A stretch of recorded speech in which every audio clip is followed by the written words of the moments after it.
여러분 안녕하십니까, 윤창주입니다.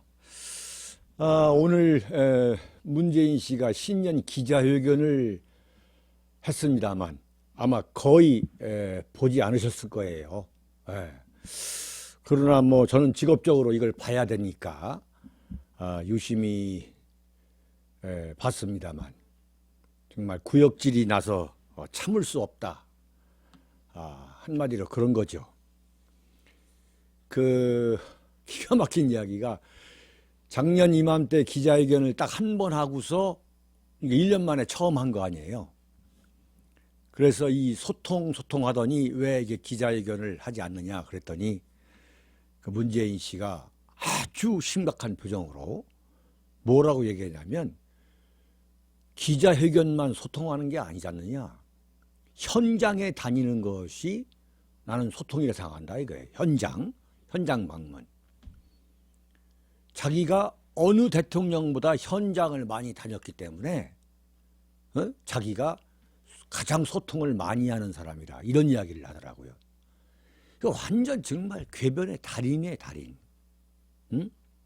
그 무슨 근거로 어떤 자료를 갖고서 지금 역대 어느 대통령보다도 자기가 현장에 많이 갔다고 얘기합니까? 이게 무슨 자기가 나를 반대하는 사람이 있으면 광화문에도 나와서 내가 토론하겠다 말. 별별 온갖 이야기를 다 해놓고서는 취임하고 지금까지 매년 한 번 정도밖에 기자회견을 안 했어요. 정말 불통 중에서도 상불통이 문재인인데, 참 이런 걸 보면 어떻게 말을 그렇게 뒤집을 수 있냐 이거예요. 정말 누가 가르쳐 주는 건지 아니면 본인이 그런 건지 말이에요. 전형적인 위선자들, 이중인격자들이 아니면 이런 발상 자체를 못합니다. 기자회견을 1년 내에 한 번 딱 해놓고서 말이에요. 기자들 얼굴 대면 하는 거. 또 무슨 코로나 이야기를 또 하더라고요. 코로나 이야기를. 지금 트럼프 대통령이나 바이든이나 그 코로나지만 다 기자회견 하잖아요. 근데 마치 무슨 코로나 때문에 기자회견 못하고, 설령 안 했다 하더라도 나는 현장을 많이 다녔기 때문에 소통에는 문제가 없다. 조국 부부가 말이죠, 그 엄청난 그 부정부패, 비리, 파렴치한 참 가정스러운 실상이 터져 나오니까 뭘 하겠습니까? 검찰 개혁하자고 이 완전히 본말을 전도하는 이 전형적인 좌파 논법 말이에요. 정말 국민의 정신을 완전히 병들게 만드는 가장 큰 이 폐예요, 폐해. 이 문재인 정권이 남겨놓은 수많은 폐해가 있지만 그 중에 가장 심각하고 가장 치명적인 게 뭐냐? 국민의 정신. 완전 정신을 생떼 쓰고 어거지 부리고 소리 지르고 억지 부리는 이런 걸로 만들어 버리는 말이죠. 이게 저는 가장 큰 폐해라고 봐요. 다른 건 말할 것도 없지만. 그런데 저희들이 주목했던 박근혜 대통령, 이명박 대통령 사면 문제에 대해서 뭐라고 얘기하냐면, 지금은 말할 때가 아니다. 지금은 말할 때가 아니다. 지금 이것 때문에 깜짝 놀라가지고, 아니 그럼 뭐냐 이렇게 참 그야말로 겁을 먹고 이 뉴스를 접한 분들이 상당히 많을 거예요.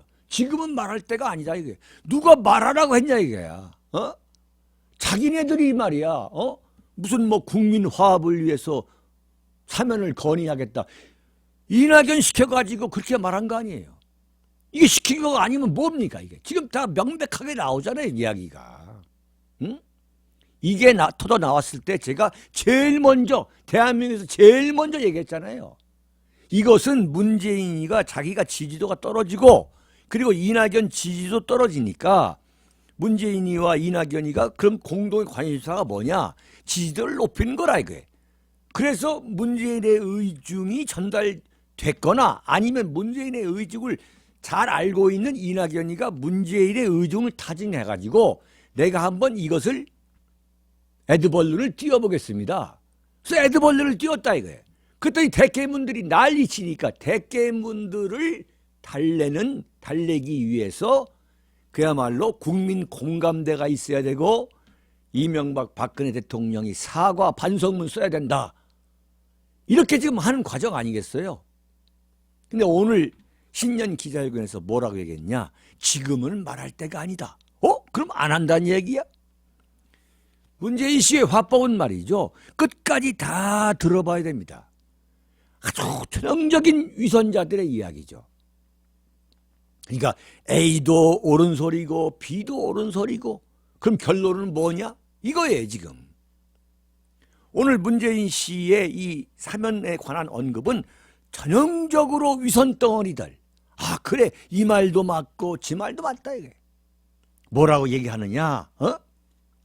선거가 끝나자마자 사면을 말하는 것은 대통령철을 비롯해 가지고 정치인들의 권리가 아니다.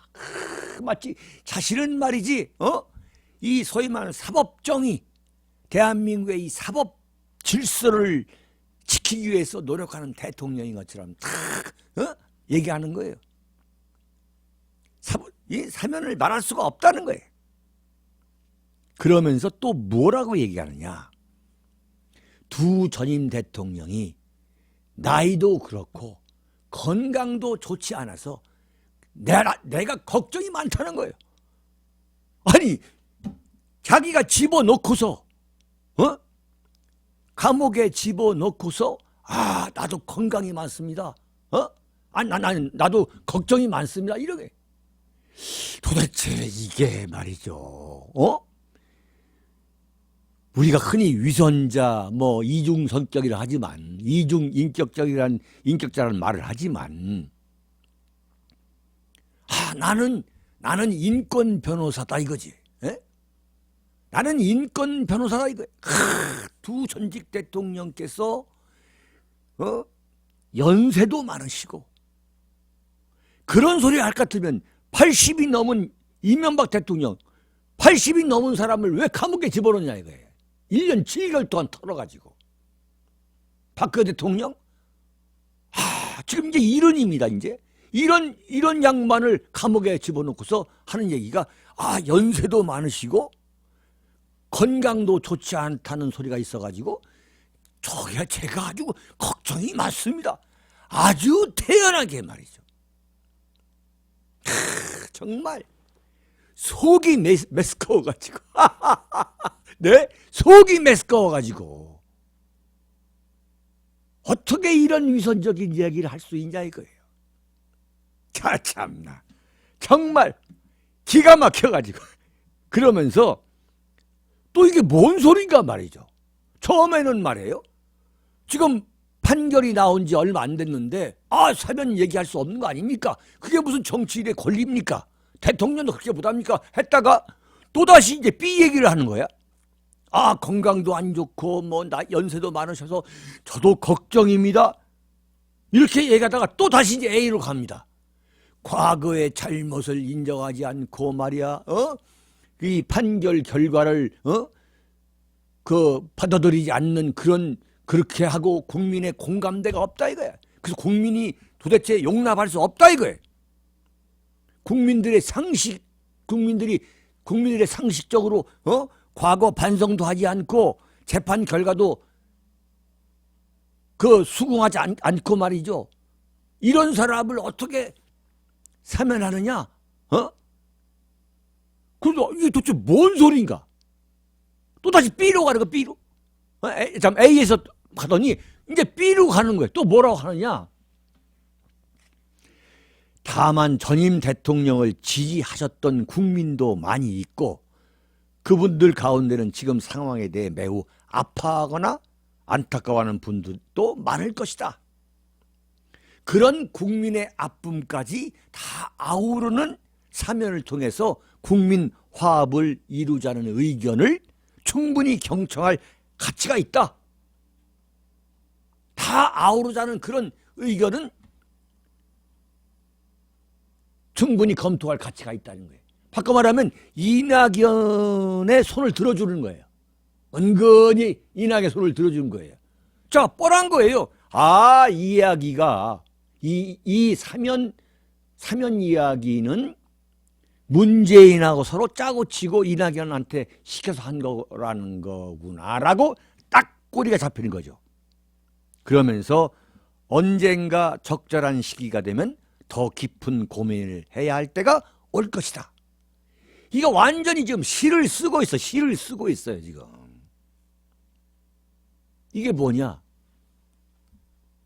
제가 말씀드렸잖아요. 4월 7일이 서울시장 선거하고 부산시장 선거예요.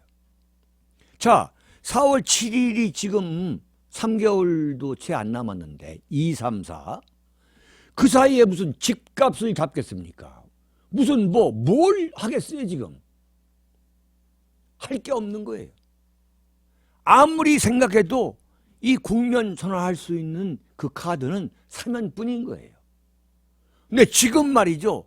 대법원 판결이 있자마자 사면하겠다 하면 그 약발이 대한민국 국민성, 그 국민 기질상 그 약발을 3개월 동안 기여하겠습니까? 네? 금방 망각하잖아요. 그러니까 어떡하냐? 끝까지 끌고 가는 거예요. 끝까지. 4월 7일에 가장 가까운 날짜가 뭐냐? 3.1절에 3.1절 제가 볼 때는. 그래서 제가 3.1절에 박근혜 대통령이 사면을 받아가지고 나오실, 그래서 지금 자택으로 돌아가실 가능성이 제가 90% 이상이라고 했잖아요. 그러니까 지금 대깨문들이 막 떠들게 만드는 것은 뭐냐? 하나의 절차의 절차, 통과 의례인 거죠. 풀어줄 겁니다. 저는 풀어준다고 저는 확신해요. 여러분 그때까지만 우리 참으면 되는 거예요. 문재인이가 국면 탈출할 수 있는 카드가 전혀 없는 거죠, 뭐. 네. 이게 완전히 울고 먹는 거예요. 우려 먹겠다는 거예요. 그래가지고 사면 카드라는 걸 갖고서 한마디로 농락하는 거죠. 박근혜 대통령이나 이명박 대통령 입장에서 보면은 완전히 이건 농락을 당하는 거예요, 지금. 참 웃기는 이야기죠. 응? 제가 81년부터 정치부 기자를 했으니까 전두환 대통령부터 지금 문재인까지 다 보는데 사면이라는 카드를 갖고 이렇게 장난치고 농락하는 이른바 대통령은 처음에 이건 완전히. 사면이라는 것은 사실 어떻게 보면 깜짝쇼 돌발 카드로 쓰는 겁니다. 응?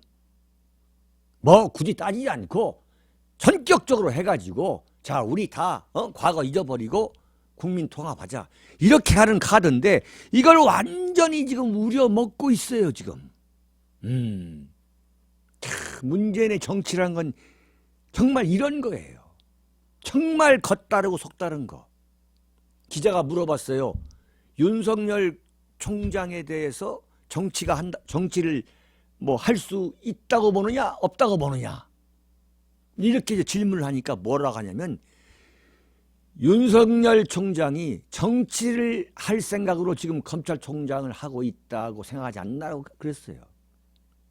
아주 노골적으로 그랬어요. 이게 뭐냐면 이야기는 뭐냐면 야 윤석열 너 정치하지 마 이 소리예요 지금. 이 소리를 이렇게 돌려 말하고 있는 거예요 지금. 왜 그러냐? 왜 지금 오늘 이 신년 기자회견에서 이런 말을 했느냐? 예컨대 이럴 수가 있는 거예요. 아 그런 문제를 나한테 물어보지 마십시오. 얼마든지 이럴 수 있는 거예요. 근데 뭐라고 얘기하느냐? 아 정치할 생각으로 지금 검찰총장을 하고 있다고는 생각하지 않습니다. 이게 가만히 생각하면 왜 이랬을까? 마치 윤석열 편을 드는 것처럼 아 윤석열은 그런 사람 아닙니다. 이런 식의 표현을 좀 이렇게 말하는 거예요 지금. 근데 문재인 씨 입장에서는 윤석열이가 정치를 하면 이건 뭐 절대적으로 지금 현재만 봐도 불리한 거거든요 지금. 윤석열이가 마치 막 무슨 문재인의 대항마처럼 지금 비춰지고 있잖아요. 절대적으로 좀 부족한 거죠. 절대적으로 자기한테는 불리한 거죠. 부족한 게 아니라. 그랬더니 참 역시 그 일본 기자가 물어보더라고요. 그렇다면은 추미애하고 윤석열이가 1년 동안 갈등을 벌였는데 왜 침묵했습니까? 그랬더니 정말 문재인 씨의 답변 말이에요. 기가 막힌 거예요. 삼권 분립 차원에서 삼권 분립이 살아있기 때문에 검찰총장 임기를 지켜주기 위해서 내가 침묵한 거다. 이런 식으로 얘기하더라고요. 추미애를 시켜가지고 윤석열이가 사표 쓰지 않으면 도저히 견뎌낼 수 없도록 그 온갖 압박을 다 가해놓고서 검찰총장 임기를 보장하기 위해서 자기가 침묵했다는 거예요. 야, 참 기가 막힌 이야기입니다. 이런 위선 덩어리, 이런 가정 덩어리, 정말 이런 거짓말 덩어리가 지금 대한민국 대통령이에요. 응? 참, 기자회견을 보면서 정말 어떻게 이 대통령을 마치고 어떤 말로를, 인생의 말로를 참 겪을지 참 두고 봅시다. 두고 보자. 이런 이야기가 참 입에서 절로 나오더라고요. 응? 대통령 임기가 지금 문재인 씨의 임기가 한 1년 몇 개월 남았잖아요. 1년 2개월, 1년 3개월. 지금 그래도 내가 대통령이다 이거예요. 그래도 내가 대통령이다. 참 겉으로는 허허하면서 그야말로 겸손하고 겸허한 것처럼 보이지만 그 마음속에는 오만 덩어리가 용수 넘치는 참 정말로 두고 봅시다. 두고 봅시다.